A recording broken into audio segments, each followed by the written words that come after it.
Salut à tous, c'est Jean-Mi, nous sommes mercredi, vous le savez, votre rendez-vous hebdomadaire avec l'interview de Jean-Mi, où je reçois divers invités qui viennent parler de leurs projets, de leur vie, de leurs associations. Aujourd'hui, j'ai en face de moi Vincent Gouverneur. Vincent, bonjour. Bonjour Jean-Michel. Tout va bien? Extra. Magnifique. Vous êtes propriétaire du château du Pont-d'Oie, l'heureux propriétaire, on va dire. Mais pas que ça, vous êtes aussi associé chez Deloitte, où vous nous brossez votre parcours, qui vous êtes, vous le chestrolet d'origine.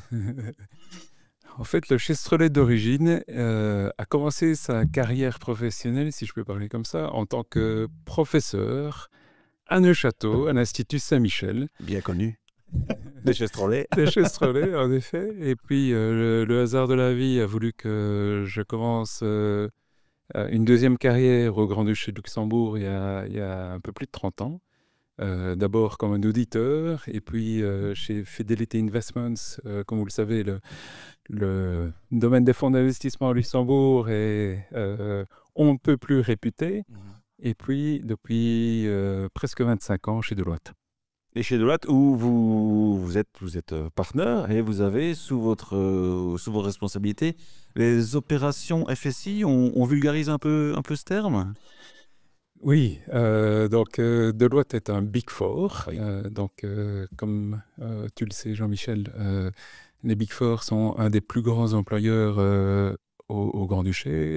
Je crois qu'il y a plus de 10 000 personnes qui sont employées par des Big Four au Grand-Duché. Et on est présent partout dans le monde, dans plus de 150 pays.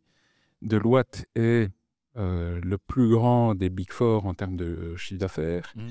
Et il y a un peu plus d'un an, on m'a donné la responsabilité au niveau mondial de tout ce qui est Managed Services pour les industries financières. Donc, je passe mon temps dans les avions, dans les aéroports et un tout petit peu moins à Luxembourg. Je suis certain que, on pense bien fort à vous, vous qui êtes dans les bouchons à Vélaire et à Sterpenich ce matin. Beaucoup de frontaliers vont savoir de quoi vous parlez. Et puis, est-ce qu'on touche un petit mot, s'il vous plaît, sur la santé financière de Luxembourg? On va passer sur ce pourquoi vous êtes là, à savoir le château du Pont-d'Oie. Le Grand-Duché de Luxembourg va bien au niveau finance, on va dire. Les notes sont bonnes. Les notes sont bonnes. Et Jean-Michel, bon, on se connaît un peu d'un passé antérieur où tu travaillais dans le milieu de la banque privée.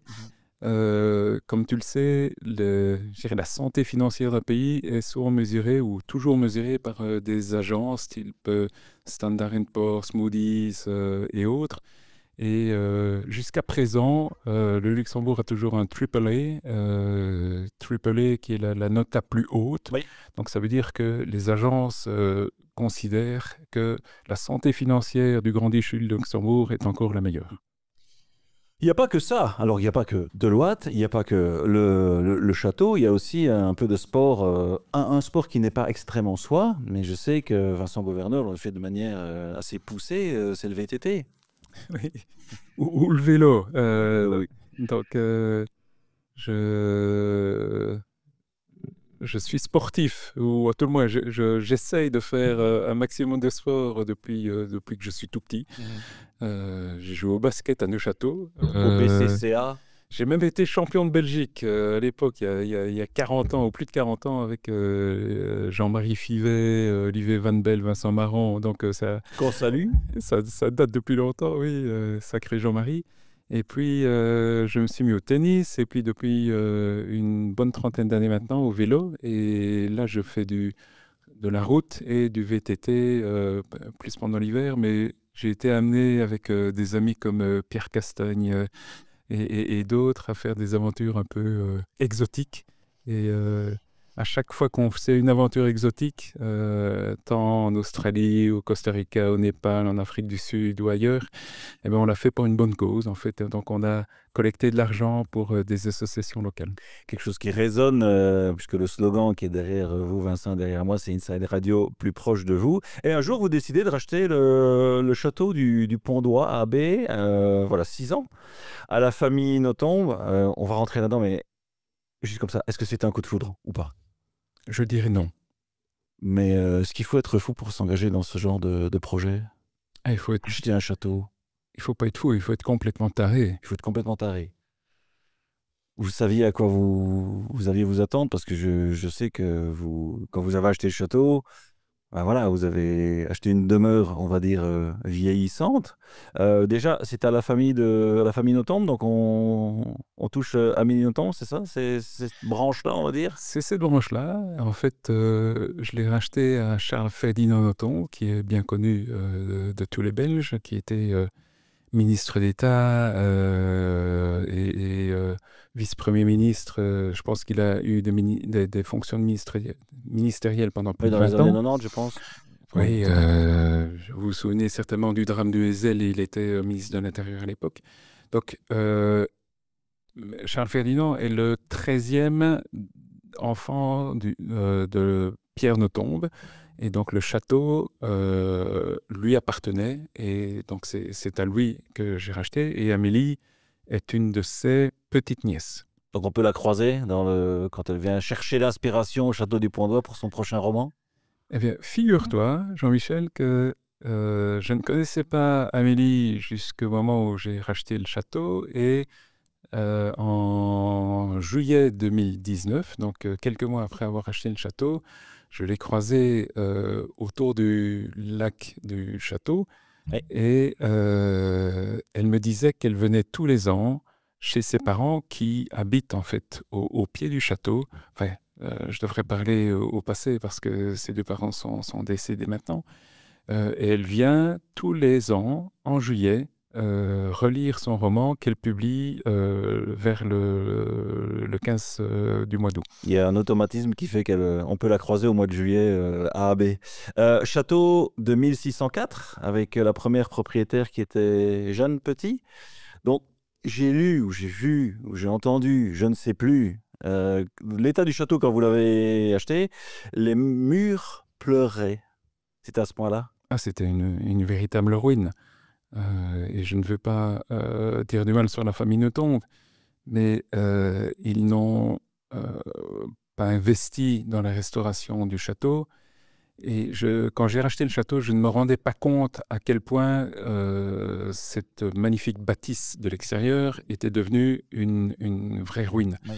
Et donc, oui, ce que j'ai dit ou ce que j'ai écrit par rapport au fait que les murs pleuraient, c'est une vérité. Et puis il y a une mauvaise surprise, c'est que la Mérule s'était aussi invitée dans la boiserie. Mais fatalement, quand on n'entretient pas une bâtisse, et surtout au niveau de la toiture, et qu'on ne chauffe pas la bâtisse, c'est le combo gagnant pour avoir la mérule.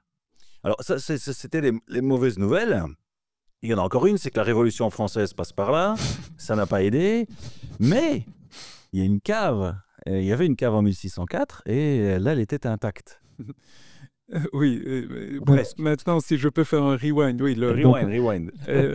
Jeanne Petit, qui était maître des forges, en fait, elle avait une dizaine de forges le long de la Rule et le long de la Méliée, où ses descendants ont vaille que vaille entretenu le château historique. Et puis, en 1789, les révolutionnaires français sont passés par là. Oui.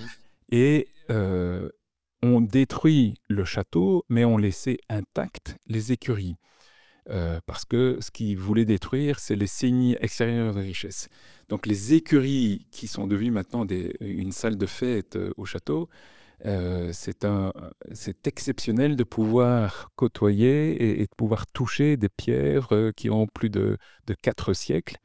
En parlant des révolutionnaires français, le château actuel a été reconstruit en 1820 et certaines pièces du château de 1604 et qui ont vu passer les révolutionnaires français sont encore, je dirais, dans le château. Et il y a d'ailleurs une pièce magnifique qui est un feu ouvert où on voit d'un côté une figurine qui était burinée par les révolutionnaires français, quoi. Vincent, j'aimerais bien qu'on continue avec quelle est la capacité du château? Je sais que vous organisez des séminaires, des team building, des soirées jazz, on peut se marier.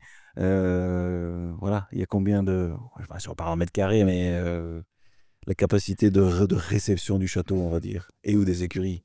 Au château, actuellement, il y a 12 chambres et j'ai eu l'opportunité de racheter un gîte qui est juste à côté, qui a 6 chambres. Donc, actuellement, il y a 18 chambres avec chacune je dirais une salle de bain. Et ce sont des chambres de luxe. Il y a 5 chambres qui sont actuellement en finalisation.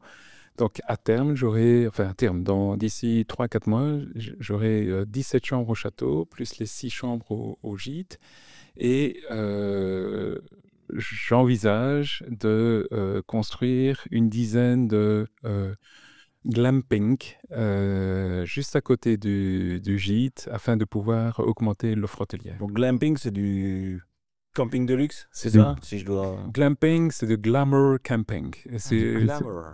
C'est du camping de luxe, comme tu le dis.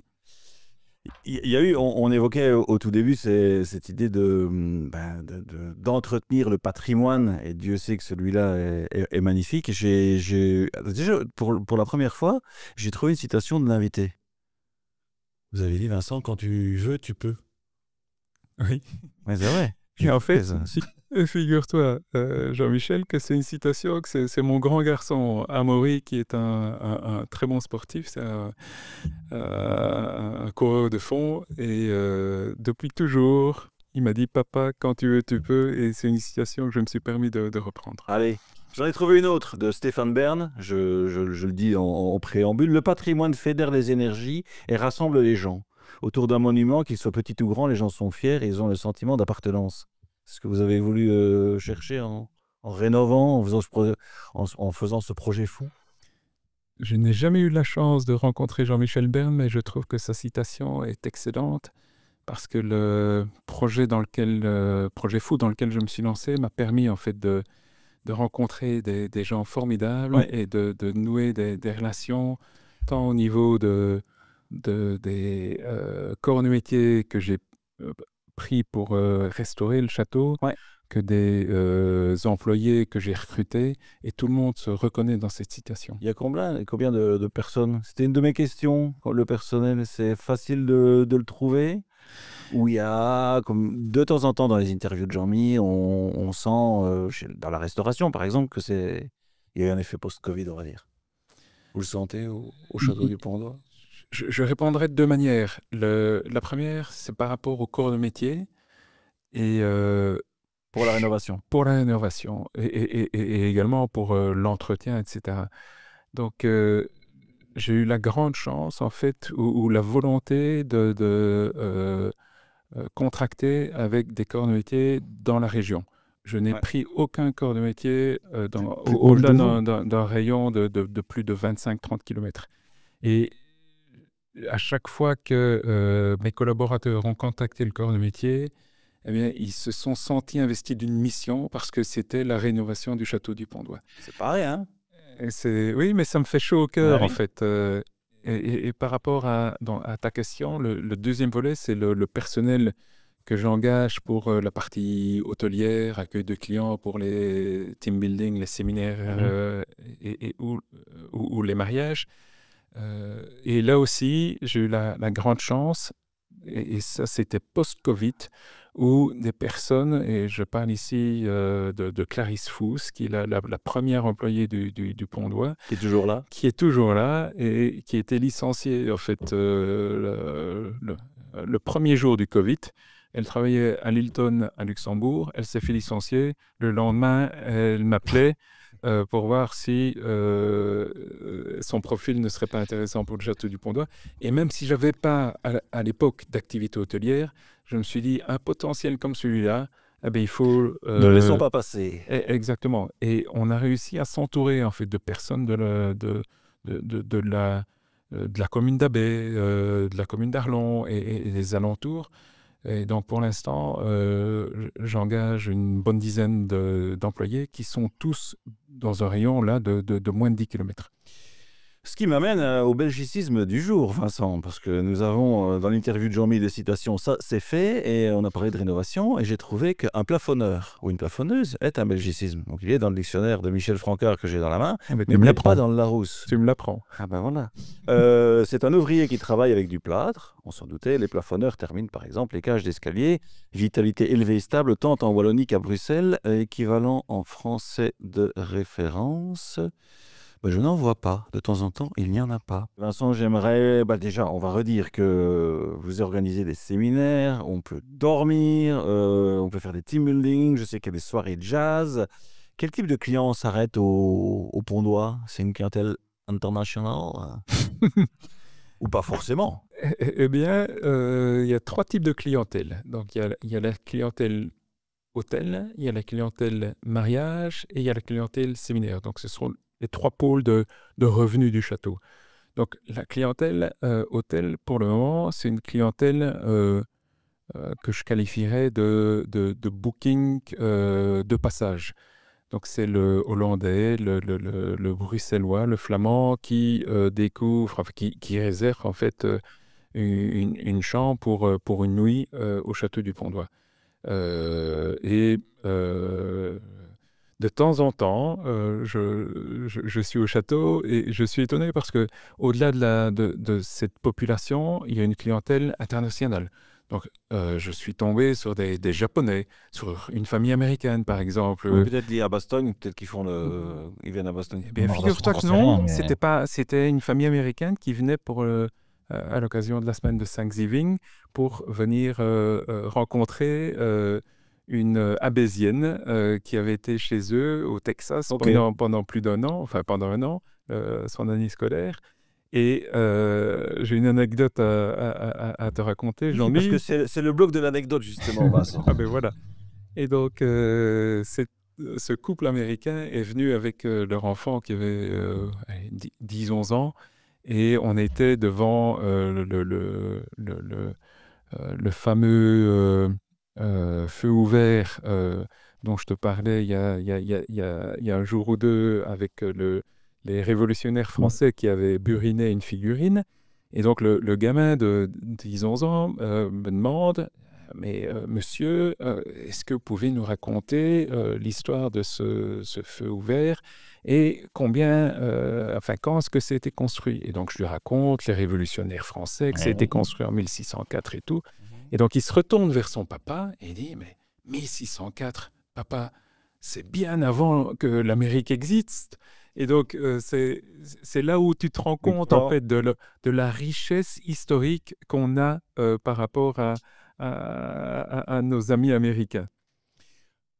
L'anecdote est là. Le futur du château, c'est quoi? Il y a cette cave. Elle a délivré tous ses secrets ou pas encore? Pas encore. J'ai pris une photo en septembre, il y a un an ou deux, à partir du château sur la cour intérieure, et j'ai pu noter qu'il y avait des taches relativement sèches en fait dans l'herbe. Donc, il y avait potentiellement des caves à découvrir. Je vais m'y atteler, peut-être pas cet été, mais l'été prochain. Et j'espère avoir de bonnes découvertes, de bonnes surprises. Il y a toujours une des dernières questions que je pose à l'invité, c'est si c'était à refaire. Mais ici, elle a encore plus d'impact, cette question, que pour les autres invités, parce que c'est pas rien comme histoire, c'est pas rien comme investissement. Mais à mon avis, il y a eu peut-être quelques nuits blanches. Mais si c'était à refaire, est-ce que vous le referiez? C'est une très bonne question, Jean-Mi. À brûle pour point comme ça, je te dirais non, parce que ça m'a causé, en tout cas jusqu'à présent, plus de stress, de tracas que de plaisir. Tu me poserais la question d'ici 5 ans, je pense que je te dirais oui. C'est une super aventure. J'ai pu transformer cette ruine en un château 5 étoiles. J'ai pu transformer ce business qui était en perte en business hyper rentable. Donc, ce que je te propose, c'est de se revoir dans 5 ans et que tu me reposes la même question. Oh, d'accord, le rendez-vous est pris, mais d'ici là, parce que j'ai déjà fait une soirée jazz c'est les jeudis, je pense. C'est ça, c'est les jeudis. Vous qui nous écoutez, allez faire un tour au château du Pont d'Oie. Par exemple, pour écouter du jazz, vous en ressortirez grandi. Vincent, avant qu'on s'en aille, il y a un petit devoir de sortie qui est tout doux, tout gentil. C'est que l'invité choisit la chanson de sortie. Le cadeau pour les auditeurs. Mais Qu'est-ce qu'on écoute? je vais probablement t'étonner, Jean-Mi, mais j'adore la musique électronique depuis toujours. Jean-Michel Jarre et puis Tiesto, Kraftwerk. Kraftwerk et tout. Et en fait, mon artiste que j'adore depuis une dizaine d'années, qui est belge et qui est bruxellois francophone, c'est Lost Frequencies, Félix Van Laart, et qui est juste exceptionnel. C'est le Mozart de la musique électronique. Oula, oui, sacré compliment. Une chanson en particulier de Lost Frequencies? J'adore tout, en fait. Allez, on en choisira une parce qu'il faut bien choisir, et choisir, c'est renoncer, n'est-ce pas? Vincent, un grand merci. Grand merci, Jean-Mi. À très vite. Longue vie au château du Pont d'Oie. Quant à moi, vous le savez, je vais redisparaître pendant une semaine pour mieux réapparaître tel un phénix la semaine prochaine. Et d'ici là, mes chers auditeurs, quoi que vous fassiez, comme d'habitude, faites le bien. Ciao.